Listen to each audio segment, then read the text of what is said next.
Bonjour à tous, nouvelle petite vidéo du jeudi. Bon, il n'y a plus, il refait chaud. Pour autant, je pense que, je l'ai déjà dit il y a 2 semaines, hein, on peut y aller sur les plantations parce qu'a priori, on va plus avoir des températures à 30-35 degrés. Quoique, hier, on était quand même à 27. Bref, les sols sont quand même humides, se rafraîchissent, donc on va faire de la racine.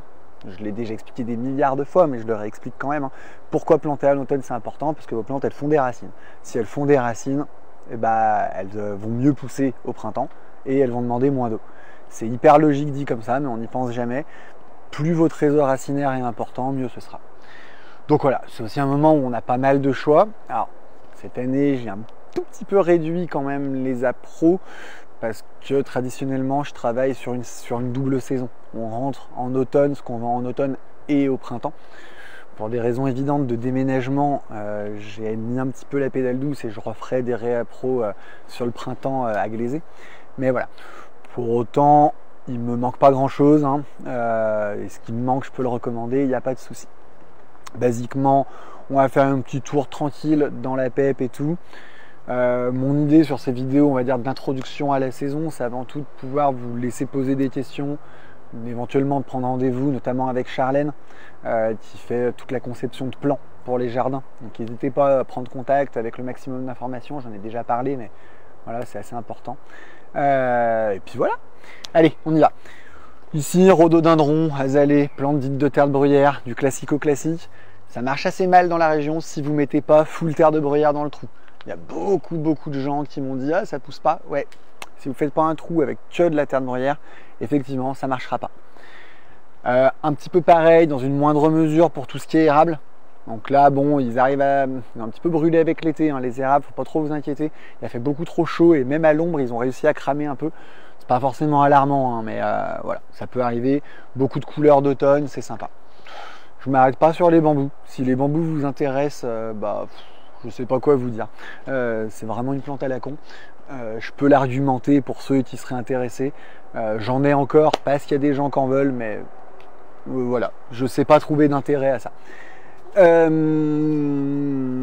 On va passer par là. On reprend les collections d'érables, les grosses collections de gros érables et tout.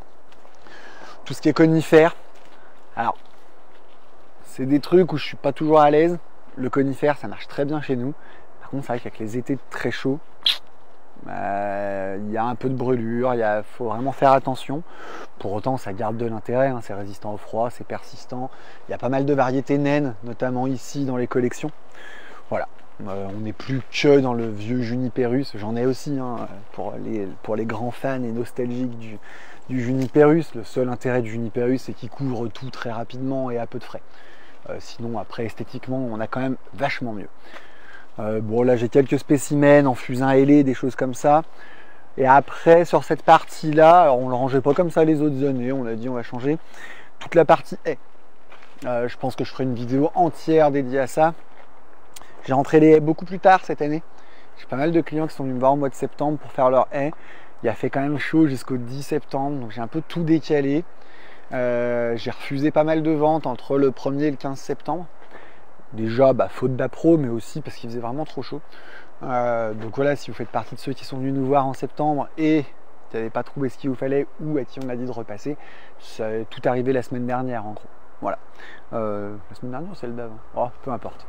Ah tiens, très chouette. Ça va, il était rapide. Donc voilà, le 3 litres, le 10 litres, basiquement, c'est les deux tailles principales. Des trucs déjà très poussés, assez gros. Plus pour des petites distances et puis pour les grosses distances du 3 litres on va avancer un peu par là, comme ça je vous montre un peu Eleagnus fotinia. Je vous dis, je ferai certainement le choix d'essence sur les haies est suffisamment touffu pour que je fasse une vidéo entière dessus, mais bon, comme ça on fait un petit tour. Voilà, vous voyez, c'est rempli, hein. Je voudrais pas qu'on croie que parce que je déménage à la fin de l'année, je fais rien rentrer. C'est quand même assez loin d'être le cas. Mais c'est moins que les autres années, un petit peu. Voilà. Moi j'ai un nouveau producteur de graminées qui fait des super graminées, notamment les Carex que moi j'adore. C'est des graminées persistantes. La plupart des graminées, vous devez les recouper, elles sont sèches en hiver. Tous les Carex, c'est pas le cas. Il a le Gold Band, il a de l'Orea, il fait pas mal de Liriup, une fétuque qu'on voit un peu moins que les autres, la fétuque jaune, c'est sympa. Lucinia en rouge, voilà. Joli graminé, il fait pas mal d'Ophiopogon aussi. Alors ça pousse presque pas, c'est rouge. Là vous avez la veste à Christian aussi. C'est toujours intéressant. Et puis la fétuque bleue plus classique, voilà. Mais j'aime beaucoup, je connaissais pas ce producteur, c'est quelque chose que j'ai trouvé cette année, j'ai trouvé sympa. Puis après dans le tunnel, en fait, pourquoi je dis on a fait autrement, parce qu'en fait d'habitude ce qu'il y a dans le tunnel c'est là-bas, et ce qu'il y a là-bas c'est ici, hein. C'était juste pour s'amuser. Là on retrouve les agrumes, ça je les ai tout le temps à cet endroit-là, mais tous les caducs, disons, là-bas c'est plutôt le persistant, qui perdent pas leurs feuilles, et là les caducs, alors c'est pas tout à fait vrai, hein, c'est du cotinia persistant, mais une collection en 3 Cotigny, Sabellia, enfin ça, je peux faire une vidéo entière dessus, les Cotinus, les Hypercules, les saules crevettes, tout ce qui est Philadelphus. Et au loin, par là-bas, on aperçoit l'arrivage du jour. Bon, c'est sur Roll, l'intérêt n'est pas énorme. Et puis vous avez Giovanni là-bas qui arrive. Il va être sur la vidéo, ça va être une superstar qui est une nouvelle recrue qu'on fait pour les plantations notamment. Et pareil, pour ceux qui ne le savent pas, tout ça, on sait le planter.